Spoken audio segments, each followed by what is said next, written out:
Okay, picture this. It's the middle of the night. You are completely exhausted. You've got a huge day tomorrow, but your brain, it just will not switch off. Have you ever found yourself wide awake, just staring at the ceiling wondering, why can't I just sleep? Well, if that's you, then you are in the right place. We're going to break down how you can actually retrain your brain for better rest, and we'll start with why this is even happening in the first place. So to really get a handle on this, let's start with a story that might feel a little, well, a little too familiar.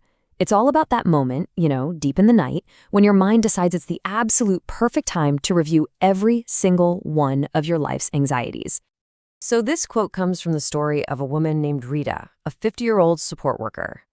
And that one sentence just captures the feeling perfectly, doesn't it? It's that sudden, totally unwelcome clarity where every single problem feels massive, urgent, and completely unsolvable. Yeah, I'm guessing it does. That feeling of being mentally wide awake while your body is just desperate for rest is, well, it's an incredibly common and honestly a deeply frustrating experience. And this right here is where that vicious cycle, that sleeplessness spiral, really kicks in. You see, for Rita, it would start with just staring at the ceiling. And of course, that led to waking up exhausted and irritable, which then made her feel guilty at work. So what would she do at night? She'd try to relax by scrolling on her phone in bed, which, spoiler alert, only makes things so much worse. It really is a spiral, isn't it? Each step just digs you deeper and deeper. Okay, so what is actually going on here? And look, this isn't about you just being a bad sleeper. There's a real specific psychological reason this happens, and it has everything to do with what your brain has learned to associate with your bed. And this is it. This is the absolute core of the entire problem. Every single time you lie in bed, tossing and turning, you're actually, without meaning to, training your brain that your bed is a place for anxiety, for frustration, for being awake. It stops being a sanctuary for sleep, and instead it becomes a battleground. But here's the really good news. What has been learned can be unlearned. This is where the idea of improving your sleep hygiene comes in. Just think of it like a toolkit, full of practical, pretty simple steps you can take to reclaim your bed as a place for rest.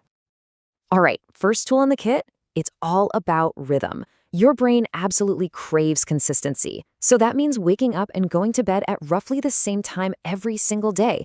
And yes, I'm sorry, that means weekends too. And check out that caffeine cutoff at 1 p.m. It takes hours for caffeine to leave your system, so that afternoon coffee you thought was harmless, yeah, that could be the very thing sabotaging your sleep hours and hours later. Okay, that last hour before you hit the pillow, it is absolutely critical. You need to send clear signals to your brain that it's time to power down. But what do most of us do? The exact opposite, right? We're scrolling our phones, watching TV in bed, all of which is incredibly stimulating. Instead, try creating powerful cues for sleep. Dim the lights, take a hot shower, put on some soft music. You're sending these powerful signals to your brain that say, hey, we're shutting down now, it's time for rest.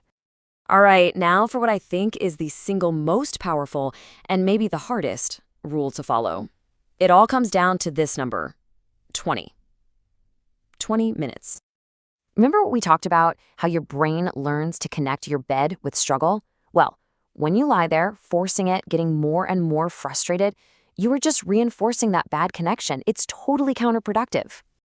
So here's the deal. This is the 20-minute rule. If you've been lying awake for what feels like about 20 minutes, get up. Just get out of bed, go to another room, do something calm, read a boring book, listen to some music, but please no screens. That's super important. Only go back to bed when you feel genuinely drowsy again. By doing this, you are literally retraining your brain with almost military-like precision that the bed is for one thing and one thing only: sleep. So all of this, all these little steps, they're all leading to one ultimate goal. It's about changing one simple but incredibly powerful association in your mind. And that, my friends, is sleep hygiene. It's not about magic pills or fancy gadgets.